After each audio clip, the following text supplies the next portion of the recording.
Hello, thank you very much for joining me for today's video. Today I'm gonna be showing you how to change your theme without losing any content from your Shopify store. So stay with me. All right, so first thing we have to do is we have to go to online store here. From there, we have to make sure that we're on the themes tab.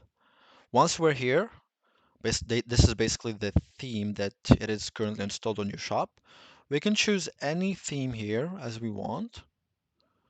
And that's the good thing about Shopify. Once you change the theme, nothing, the content stays the same. So basically, if you have product or anything in your shop, it will stay the same no matter what theme you put in. So don't worry about that. If you install, for example, let's say that you would like to have this one, we can just download it. Let me choose let me just one simply.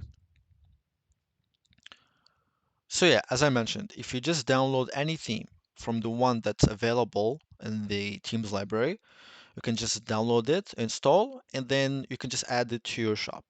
And once you add it, everything's going to stay the same. Just all the products is going to stay. However, the only thing that's going to be changed is the theme. That's it. And the content is going to stay. So yeah, thank you very much and have a great day.